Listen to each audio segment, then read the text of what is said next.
What is up, everybody? Welcome back to another edition of the Pack-A-Day Podcast live here on YouTube, or maybe you're watching on Twitter. Thanks so much for joining us.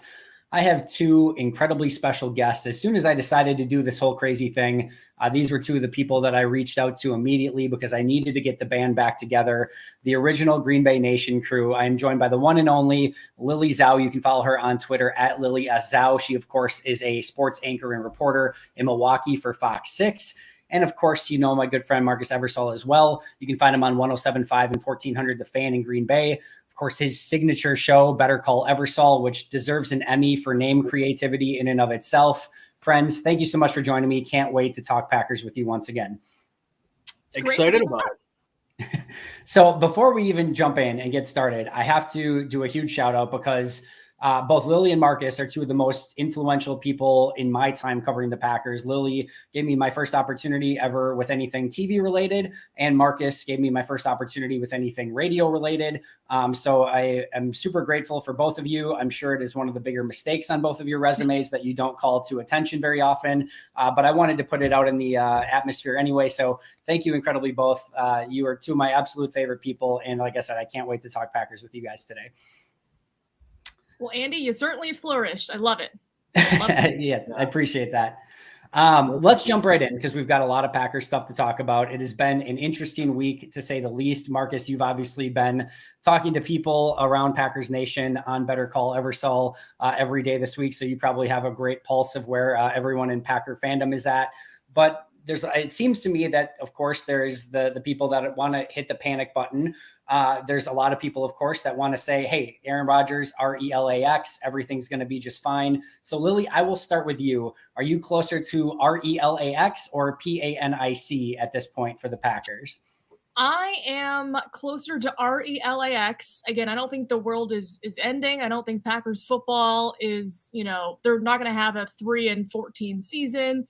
This is still a team that's improving, albeit, you don't really want to have these stumbling blocks in a kind of a dud of a game in week 5. But again, you still have Aaron Rodgers. You still have a very talented team. So I don't think it's time to panic yet.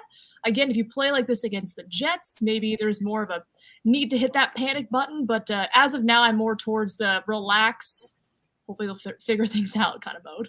So you're more on the Jair Alexander side of things where, like, okay, we're not panicking yet, but if we lose to the Jets, we'll start to panic. Marques, what about you? Yeah, I'd say I'm also closer. If it's one or the other, I'm closer to the RELAX. I mean, I still think they're going to win more games than they'll lose. It'll be a more successful season than an unsuccessful season. That said, I mean, that loss was pretty alarming. I mean, like, there's a portion of the fan base that will always freak out on every single loss, no matter what, no matter if it's a 2-point loss or a 20-point loss. There's people that'll freak out no matter what. But we're also at the point of the season where it's not just a loss or a big blown lead against the New York Giants. We have 5 games to look at. And if you look at the 5-game sample size, there have been a lot of signs that suggested, whether we wanted to ignore them or not, there have been a lot of signs that suggested the Packers are not in a position where they can overlook anybody, whether it's the Giants in London or the Jets coming into Lambeau next week. So if it's relax or panic, I'm closer to relax, but I'm also willing to come back to the table and have these conversations. Like, maybe we did kind of have too high of expectations coming in, because as things stand right now, they're not a great football team. I mean, we'll see where they are in a month or a couple months, but right now there's reasons to be concerned. Yeah, I think it's a really interesting point in the season too, because I know the Jets are, I think, better than maybe people expected. And then the Commanders are a really bad football team. But even if they, come out with wins against the Jets and Commanders, unless it's like just lopsided victories and they look phenomenal, I think people are still going to be questioning exactly where this team is at. I don't think either of those are, perfect litmus tests. And then you have the Bills, who might be the opposite litmus test, where they're just probably like 2 steps too far ahead of Green Bay at this moment. So I think there's going to be a really interesting stretch of games coming up, especially when you consider 5 stadiums in 5 weeks. Green Bay, of course, this week, and then 3 road games, including that Buffalo Bills game in that stretch. So I think we still have a lot, and I mean a lot, to learn about this team. I don't think they've faced anybody all that difficult so far, and they have a 3-2 record. And as you mentioned, Marcus, it's really tough to take any team for granted and just say that chalk it up to a win.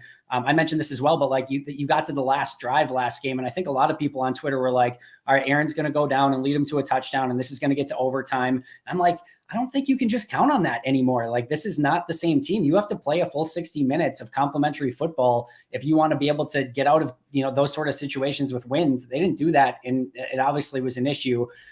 Lily, I'll ask you this. There's a lot that went wrong in some capacity over the course of this past week. And as Marcus mentioned, sort of through this season so far, what's your biggest concern right now where you're like, okay, we really have to figure something out in this situation or this capacity? I think the obvious answer would be the defense because it was so hyped and, for a reason. I mean, you look at the individual talent on the team and there's a reason why you thought, hey, this should be one of the top defenses in the NFL. But I'm going to go on the offensive side and say just kind of the play of Aaron Rodgers. And again, it kind of looks like, him the first season with Matt LaFleur, they're kind of figuring things out.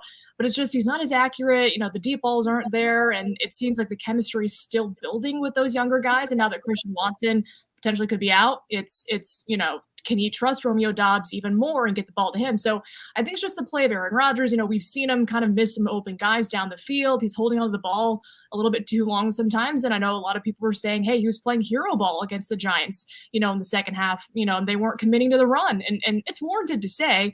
And I know, Aaron would be the first person to say, hey, I got to play better. He knows it as well. But I just think of, this really does look like the first year that he's had with Matt LaFleur. And it's kind of a little concerning knowing how good of a quarterback he is, but you bring in talented pieces, but nothing really is clicking so far. And it just has felt very disjointed offensively this season, and that's just not a really good feeling to have.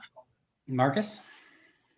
I'd say my biggest concern is the defense. Like Lily said, I mean, coming into the year, there was so much hype, but it was all justified. I mean, on paper, and that's all we have to do, all we have to talk about until they start playing games. On paper, there is no weakness with this defense. I mean, we could talk about the depth, which was a question, but the starting 11, your preferred 11 on defense, there were no questions. There was no weakness. We figured there would be growing pains offensively, losing Devontae, losing Nathaniel Hackett, losing Luke Getsy, all the changes on the coaching staff and all that. We figured that it might be slow out of the gates on offense, but we thought the formula is going to be different, right? I mean, it was maybe a little less explosive on offense, but you bring back the band on defense. You spend 2 first-round picks on defense. You think as long as you have Aaron Rodgers, the offense will be good enough. But the thing you're banking on is that this defense is as good as advertised. And through 5 games, they've had moments of being dominant. I mean, they were pretty good in that Tampa game. They started the game against the Giants pretty well, but the schedule overall has been, I mean, let's face it, the schedule's been really soft in terms of offensive firepower.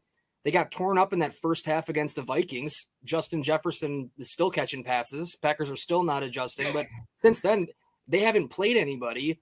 And if you would have told me coming into the season that in consecutive weeks, I know Brian Hoyer started the Patriots game, but Bailey Zappi, their third-string rookie, basically played the whole game.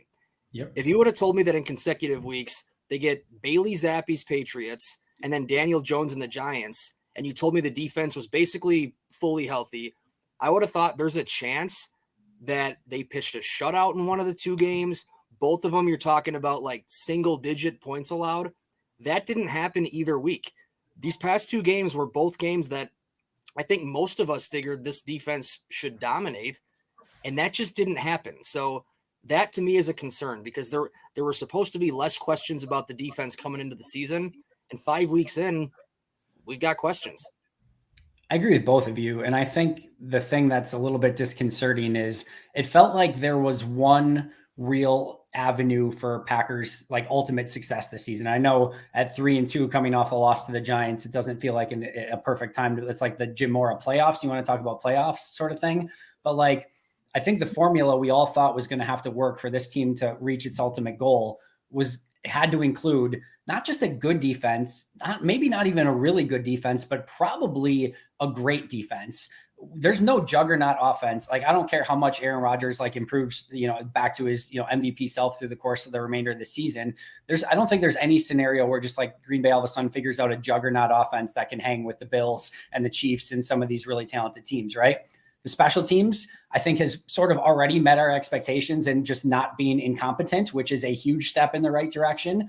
But if they wanted to ultimately win at the end of this year, it had to include some form of great defense. And it's not to say that by week 17 and week 1 of the playoffs and those sort of things that it can't be a great defense, but the early returns through 5 weeks are nowhere near where it needs to be. And I think our expectations going in. So I'm right there with you guys. To me, that is by far and away the most disconcerting, because I just don't think there's a path for success this season if it doesn't get to that point. And there's a lot of pressure on Joe Barry and that defense because of it. And how do you fix it? Like, you know what I mean? Like, how do you I still feel the same way about the talent. I want to speak for you guys, but I still feel like we're not overrating all these names. Like Jair Alexander's a stud. Kenny Clark is a stud. Devondre Campbell had a great year last year. Now, we can get back to him, but it's felt very vanilla. I am not entirely surprised because Joe Barry's scheme is kind of Joe Barry's scheme, but it's really frustrating to see this defense not be dominant when it feels like the personnel and the schedule has allowed them to really spread their wings and really take over and dominate. And they just haven't done that.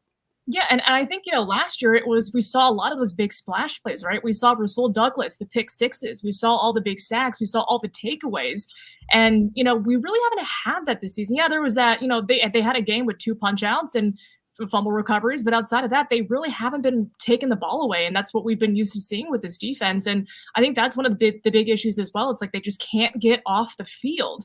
And, they need a turnover. They just can't get it. They had one potentially, then you give a penalty that negates everything. So they're kind of shooting themselves in the foot. So it's execution. Yeah, it's for sure the scheme as well, but it's how do you get the guys in the right spot? Because there are drives where it's like the Giants were all set and the Packers are still kind of scrambling to get set in their assignments. And you're like, this can't be happening in week 5. There was a part of me that at the beginning of the season was like, okay, I kind of see what Joe Barry's doing. Like, he thinks he can win vanilla, and he's kind of keeping all of this stuff in his back pocket for like when you do go against, Josh Allen and the Bills, and like, all right, we can throw some things out there that we haven't even had to show through the first 5, 6, 7 weeks of the season.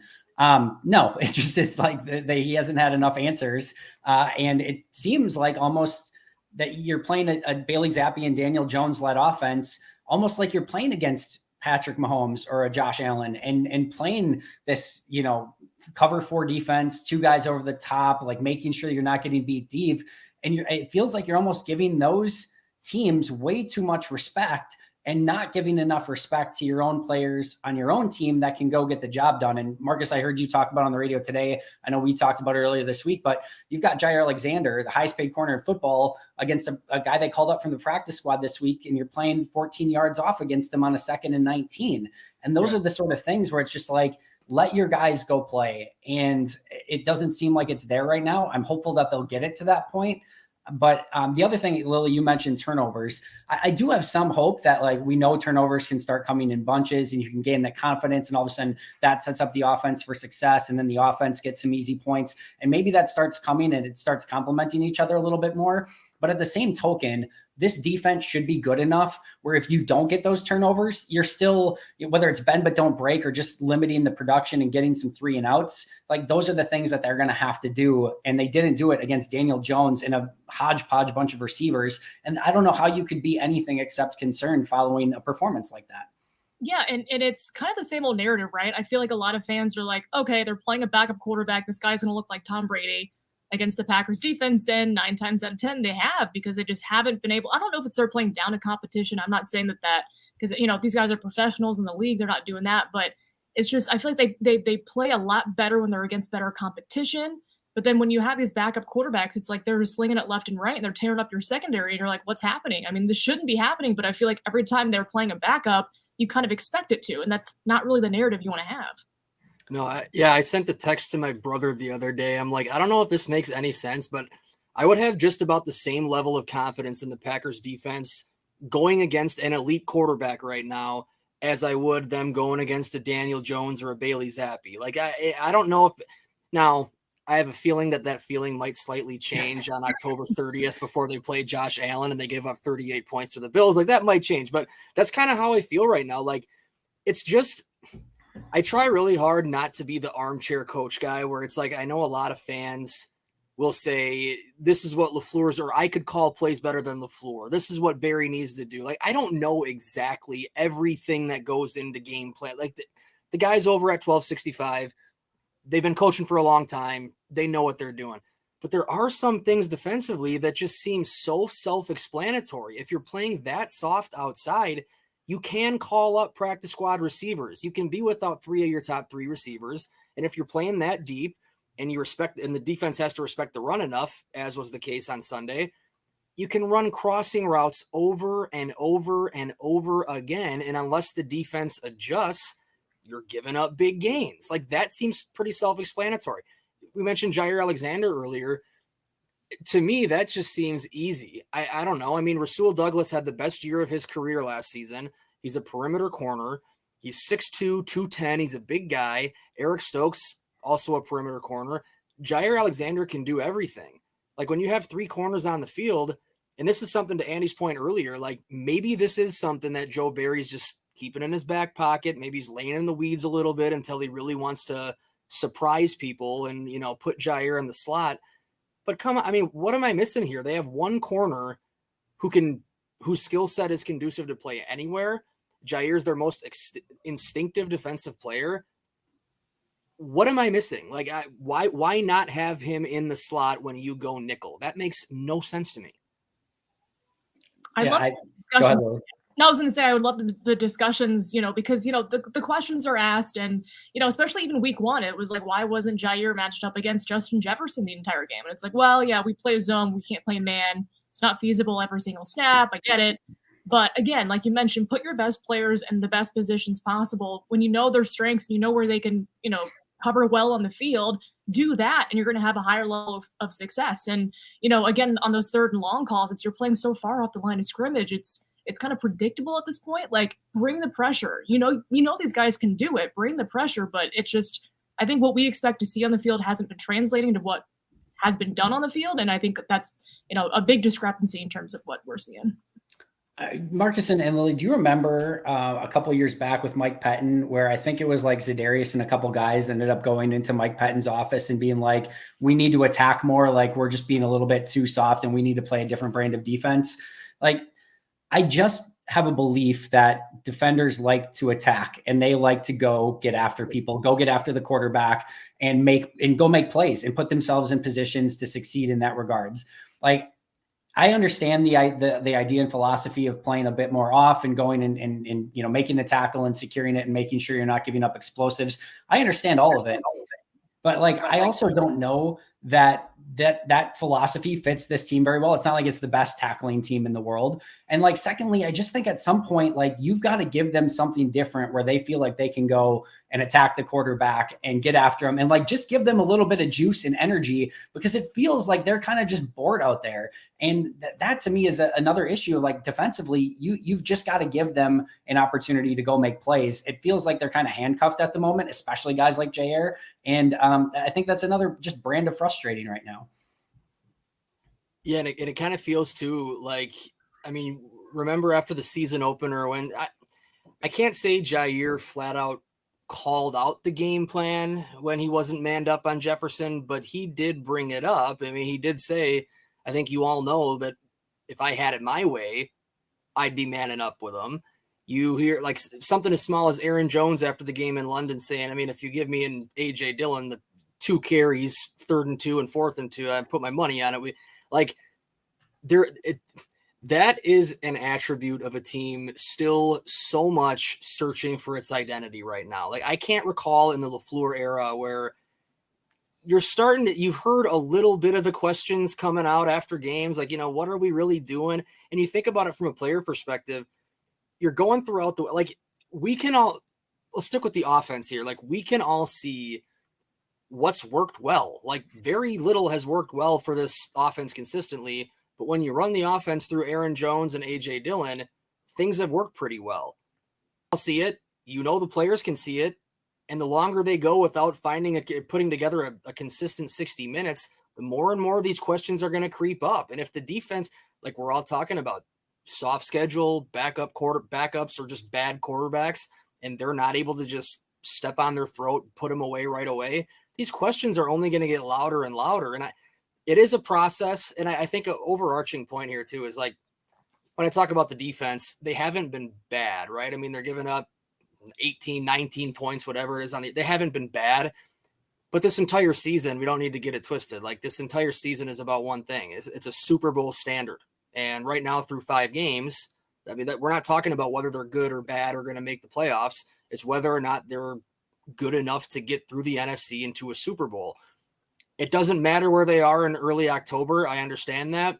But there have been very few glimpses where it's felt like, even compared to the last couple of years, okay, they've got something brewing here. This is a Super Bowl caliber team. Maybe that's a good thing, because you could argue the last couple of years they may have peaked too early. And this year, maybe it's just a gradual build up to late season. That's what matters. Yeah, I totally agree. Well, let's move to the offensive side of the ball, because I think there's a lot to discuss there as well. You started bringing up the clear and obvious one of needing to get Aaron Jones the ball a little bit more. I thought personally, and not that this is games are not won and lost at the podium, but I thought Matt LaFleur was fantastic in his answers in his press conference on Monday. Just kind of how he stood out up there and kind of went over philosophy and what he's trying to accomplish. Like I said, I was extremely impressed with how he handled that. That's a tough press conference coming off a pretty abysmal loss in London. And he had answers for everything. And when you listen to it, it makes sense. It just does feel like all of the run solutions that they have, and all of the ways to attack single high, and all of the ways that they can attack press to man or press man to man, and all the ways that they can get out of running against an 8-man box and into a more advantageous call.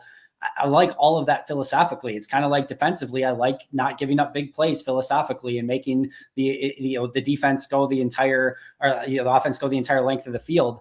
But there also has to be a point where you just say, you know what, screw the numbers, screw the analytics, screw the philosophy. We've got to get the ball to our best player.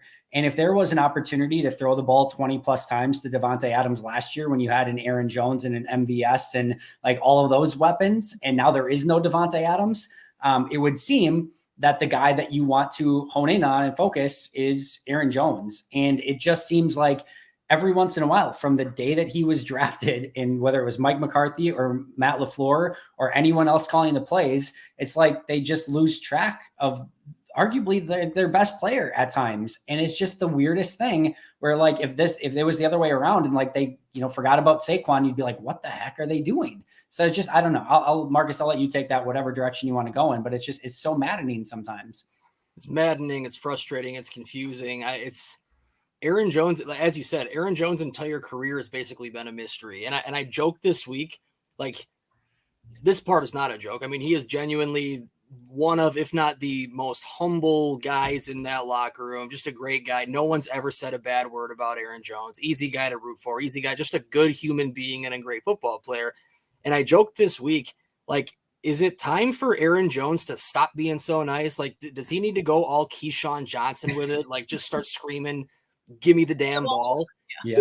Like, I can't picture that ever happening, but how in the world? How many times have we sang that same sad song with Aaron Jones where offense goes stagnant, they go through the game, post-game press conference, and LaFleur's up there saying, we got to get 33 more touches. It's like, yeah, we know.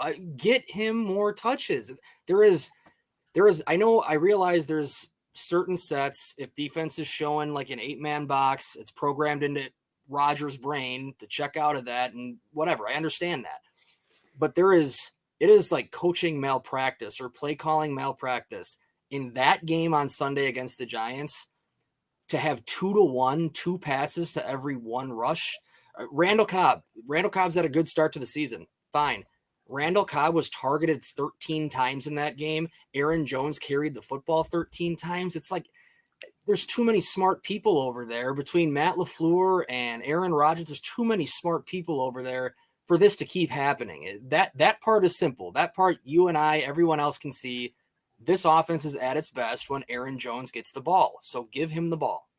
And I totally agree. It's when you're watching the flow of the offense, they're consistently moving the chains like 9.9 out of 10 times when Aaron Jones has the football, whether it's running it or they utilize him in the pass game. And I don't think they haven't been utilizing him in the pass game as much as I would like to see either. Yeah. I mean, he's just so talented, and it's just like an automatic 5-6 yards on the ground every time he touches the ball. It just seems he's just so patient. He's so electric when he has the football, and he moves the chains. And it is very mind-boggling when you have a talent like him and he's kind of on the back burner. And you're like, well, where did he go? Like, where's Aaron Jones? And there's multiple times where you're like, okay, they throw it 3 times and there's no Aaron Jones. They go 3 and out. I mean, you kind of have to be like, at this point in time, he's like a Saquon Barkley. We got to get him the ball at least every drive, see what he can do. And, hindsight's 2020. They talked about the last 2 plays against the Giants, the RPOs and the coverages that they saw, but it's why not just see what he can do, right? Even on 3rd down, if you give him the ball on 3rd down, he gets 1 yard or gets none. I mean, at least you tried and be like, we've tried to run the ball. Maybe we'll do a pass on 4th down, but it wasn't even like a thought, or I'm sure it was a thought, but it wasn't even tried. And that's the frustrating part, because there have been games where we're thinking run the ball and they just haven't done it consistently enough. But it's kind of like, when will that consistently start to happen? If not, 5 years into his career now? Yeah. And I think the one thing too is like, listen, if Jones is to the point where he's like getting worn down in a game and like you need more AJ Dillon or things like that, like fine, so be it. But like, you're not even getting close to that point. And that's the other thing is like Dillon probably needs some more touches as well. And I don't know if you guys heard him with John Kuhn. He seemed not exactly super stoked that he didn't get the ball on those last, at least one of those last couple plays as well. They've got to figure out a way. This has got to be a running back driven team. I don't think they have to necessarily be a running driven team, but it has to be a running back driven team. And whether they're getting the ball to them via screen passes, whether it's in the passing game in other ways, whether it's on jet sweeps, whether it's just handing the ball off, whatever it is, they have to figure that out. I can't imagine, the Giants, if they saw an 8-man box, been like, well, we can't get it to Saquon now. They got an 8-man box. We just can't do it. Right. I think the other thing too is that it does seem like, and I think Wink Martindale honestly used this a little bit. I think things are a little bit too binary, where it's like if 8-man, then throw. If 7-man, then run. And if teams start picking up on those tendencies, which I very much believe based on some of the things I saw on the tape this week from Wink, I very much believe he showed 8-9-man box and then exploded out and is like, we're going to get out to those screen passes on the outside that Green Bay loves to do. Like, we're going to make sure that we're taking, like, we know what they're going to do. And same thing, like, all right, 7-man box. And then all of a sudden post snap safety comes screaming up because it's more likely that they're going to run the ball. So I know the cat and mouse game is intense, and I would probably trust Aaron Rodgers to win the cat and mouse game against just about anyone more often than not. But it does seem offensively, defensively, things are just getting a little bit too predictable. I wholeheartedly agree. It's almost like when you're playing against the Seattle Seahawks and that Legion of Boom defense, and you're like, oh, Richard Sherman's best corner in the game. He's going to shut down that side of the field. So therefore, let's not look over there. We're all over it. Like, then you're doing their job for them. If they show an 8-man box, is that inviting you to run the ball? No, but it can be done. Otherwise, you're just doing their job for them. There's ways to run the ball. You can still, heck, when's the last time the Wisconsin Badgers haven't seen an 8-man front? That's all they do, and they still run into it. Braylon Allen can still run the ball. So I think, to your point with the cat and mouse game, Aaron Rodgers will and should always have the freedom at the line to change plays to some degree, but I do think it's worth Rodgers maybe coming a little bit towards, like, he's always done it one way. They've always had an explosive offense, and in his mind, when he sees 8-man box, he's thinking passing down, check out, throw the ball. Right now, the passing game is in a state that it really hasn't been for most, if not all, of Rodgers' career.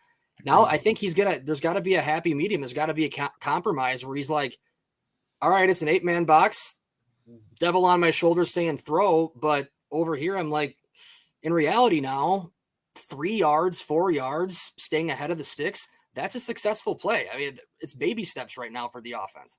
Yeah, I totally agree. I do feel like it's more of, I think they want to achieve this level of success offensively, which, they potentially and hopefully will get there near the end of the season, but they have to realize what they have now. And that's run the ball first, get your running backs involved, and then those other things will start to build and build and build, right? You're taking deep shots and they're not working. They're just simply not working. I don't know if it's the chemistry. I don't know if it's just like they're not running the right routes or what it is, but it's, to your point, you have to really utilize your strengths with what you have now and then build upon that. And then potentially you can reach that echelon of where you want to be offensively. And I think to your point, Aaron Rodgers really does have to realize that, this is what we have. This is what we have, and this is what we have to work with. We got to just utilize it well and then build off of it. So again, hopefully this Giants game was just a big learning lesson for this team and just going back to the drawing board and saying, okay, what do we do well, and how do we build off that versus I want to do this, but we can't really do the things that help us do this, if that makes any sense. No, it does. And I know Zach Cruz on Twitter has been kind of about this week of like, and I don't want to speak for him or paraphrase him, but it kind of seems more of like, I think the process was good and just the results didn't actually come the way that we wanted them to. I actually a little bit am coming around to that. There were opportunities in the passing game, even on those 3 straight passes that everyone's frustrated with. There were a couple plays that probably should have been illegal contact. Even the drive prior to that, like Dobbs is going to come wide open down the field on a play where Rodgers throws to him deep, and it was pretty aggressive by the defender, probably at least based on the calls that Green Bay had go against them, definitely should have been called. I do think that there's a piece of this where, man, just a hair of a difference, and like some of these big plays are completed, and like the process and the thinking behind it. And as Matt LaFleur went up to the podium and kind of discussed what was going through his mind on some of these calls, I don't hate the process so much. I really don't. I like some of the things that they were able to get into. And I do think sometimes we can be a little bit of like the victim of the results rather than, all right, the process was good and it just didn't work, and we've got to reevaluate next time. That's not to say they can ignore Aaron Jones to the point that they did, or like all of those things that we just talked about. It's not. I just think for those that maybe, don't get to watch the tape as back or anything like that, I don't think it was as bad of a process as maybe it feels like afterwards, because the results didn't come in the way that we hoped they would. And I do think there's an opportunity for those results to hit in the same process moving forward. All right, let's move past offense. Or Marcus, do you have something to say? I mean, I would just say one thing, and you're right, that 3 and out with the 3 straight incompletions, the Lazard play on first down was clearly illegal contact and would have been a shot play had they called it. So who knows? Could have been a 40-yard gain, but at very bare minimum, it's a first down. At least you're moving the chains and you don't go 3 and out.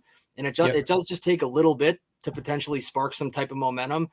I guess the only other thing is, I know Rodgers is so big on this trust thing, and obviously going back to the offseason, he's been calling Allen Lazard their wide receiver 1. And he's been that since he's played. He's going to play the most. And Randall Cobb's had a good start to the season.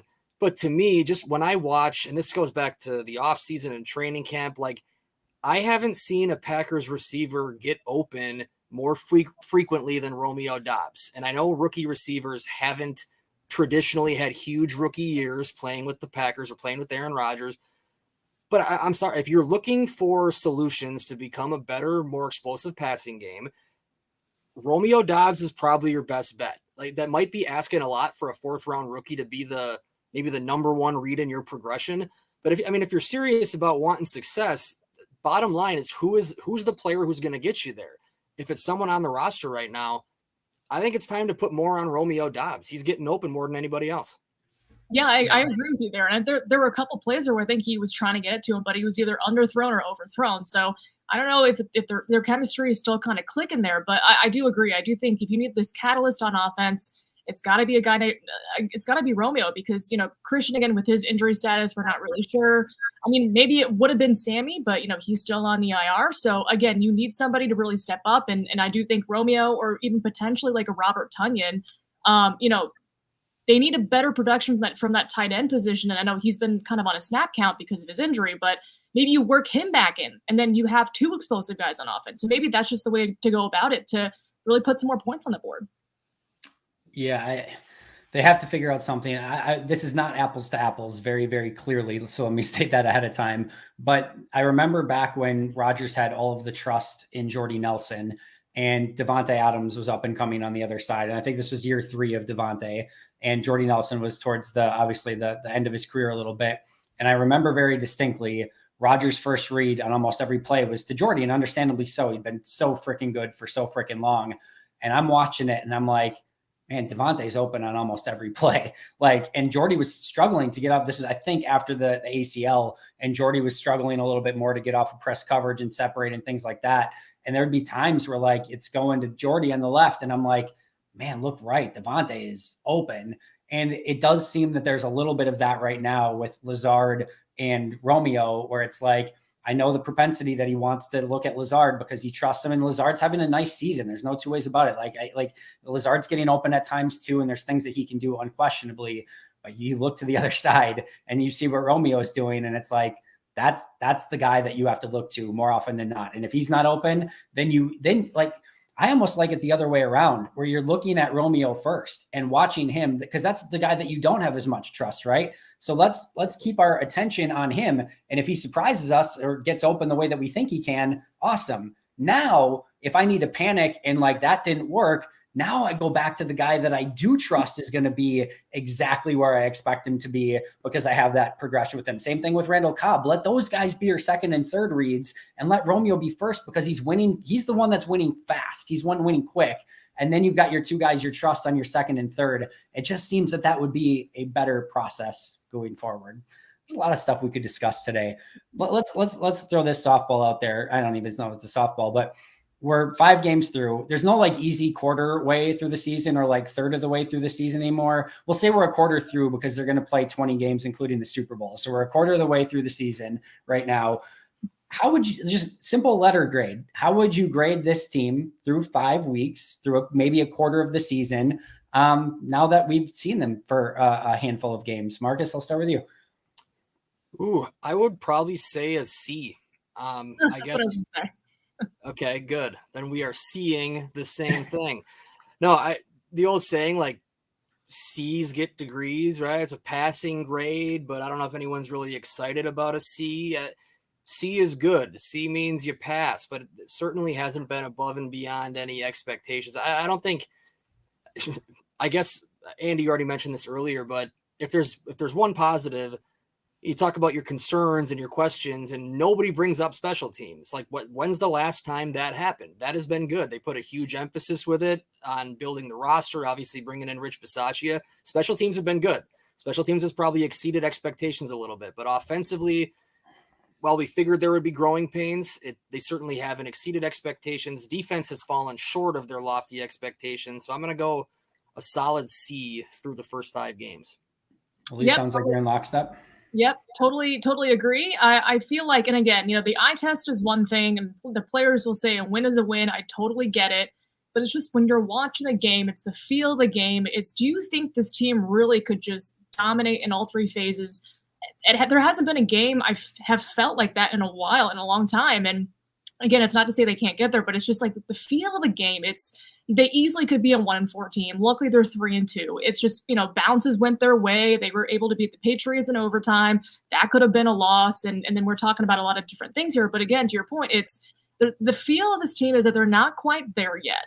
They could get there, but at the moment, they're an average team, which is not bad to say. We're still 5 weeks into the season, but to Marcus's point, the offense, the growing pains are still very much alive and well.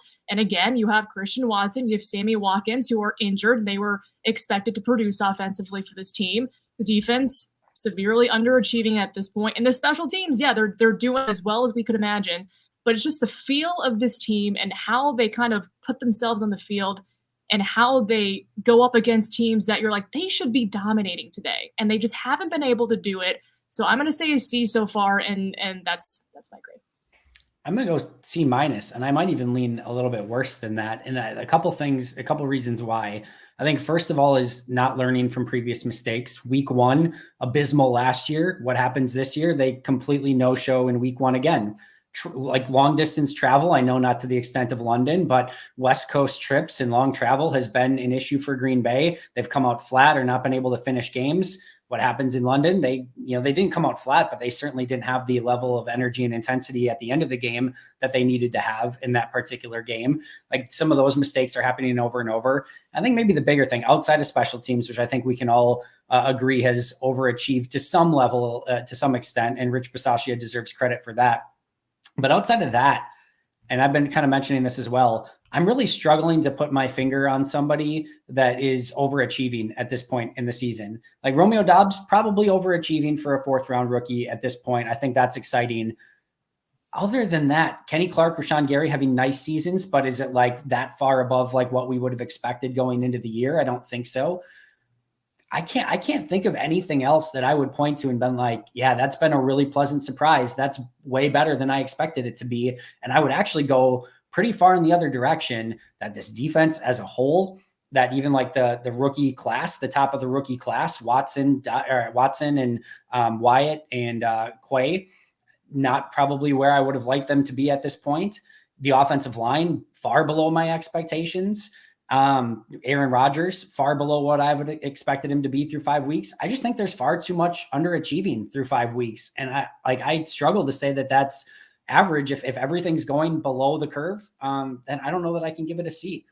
Yeah. And I just was thinking, I was like, is there just one player or maybe a couple players on this team you're thinking they're the X factor, they're the guy that can take this team over the hump and they're going to make this team a Super Bowl caliber team? And I can't really think of one. And yeah, we know Aaron Rodgers is Aaron Rodgers, but there isn't just that one big star that they have where you're like, this is the acquisition, this is the player that's going to take us over the top. They don't have that yet. Maybe they acquire somebody later in the season, but there really hasn't been one guy where I'm like, this is the guy we're looking forward to really ramp up the juice here and really get this team going in the right direction.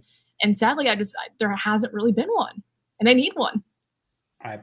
Before we get out of here, we have to end on a positive note, because I know this has been a little bit of a venting session and we're getting some things out there that obviously we need to see improved. But I want one reason for optimism moving forward from everyone, and then we'll get out of here and we'll all move on. We're on, as Bill Belichick, we're on to New York, we're on to the Jets. But Lily, what is your reason for optimism moving forward? They always just find a way to win. And I just say, whether they claw out wins or, they have a guy named Aaron Rodgers and his arm, I just think that they always just kind of find a way to win. Again, Matt LaFleur, Aaron Rodgers, like Marcus said earlier in the show, this is not going to be a team with a losing season. Again, the NFC North, it's them and the Vikings. They'll figure out a way to either not win the division or at least be close and make the playoffs. I think this team still has enough good players where they will be fine. Again, they're not going to be a 15-win team or whatever, but they still have enough good, talented pieces where if they can just get everything going together and make it cohesive, they should be okay.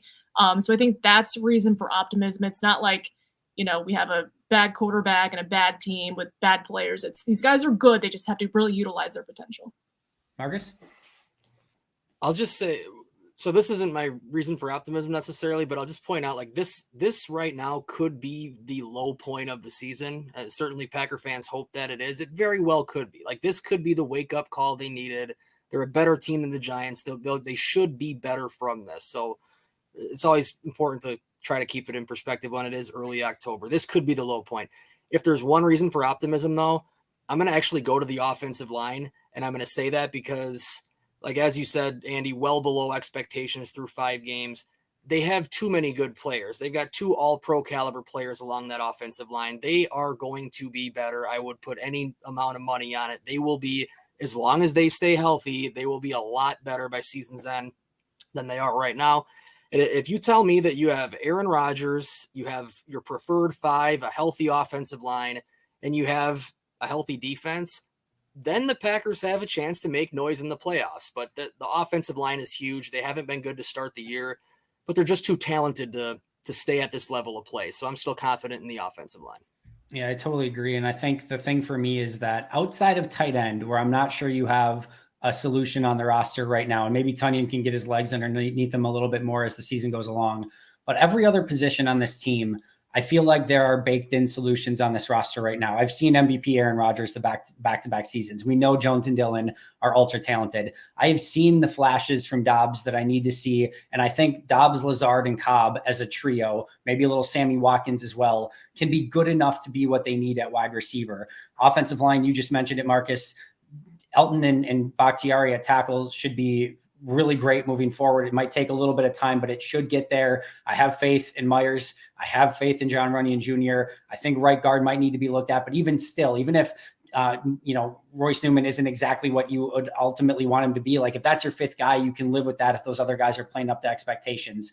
I have faith in Kenny Clark, Dean Lowry, and TJ Slayton and Jerron Reed, who's having a really nice season quietly along the defensive line. We saw Devondre Campbell play at all pro level just last year. We know these three corners can be fantastic. I still have faith in the safety duo of Amos and Savage. And we've seen this special teams not be a complete unmitigated dumpster fire. So I see solutions everywhere. It just, each of those groups needs to play up to their expectations, but I'm still bullish on this team at the end of the year. They just got to figure out their process to win the games now, so that they can obviously be involved when it matters at the end.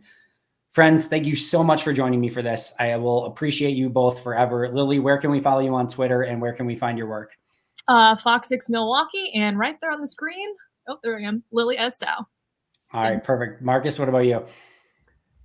Just like my name is spelled right there, but a little @ sign in front of it. I'm going to stop trying to point to it. @ Marques Eversoll on Twitter. And yeah, listen to the fan, follow the fan @ WDUZ. Make sure you follow them both. They're the best people in the world. You can follow me on Twitter @ Andy Herman NFL. You can follow the podcast @ Pack-A-Day Podcast. We'll be right back here next week on Tuesday with an all-new Pack-A-Day Live. Of course, this coming Friday for Pack-A-Day Happy Hour at 4:30 Central. And of course, because I do this 365 years, because I'm a degenerate junkie, you will find a new YouTube episode tomorrow here as well. So make sure to check that out as well and subscribe. That does it for us. But until next time, and as always, go Pack Go.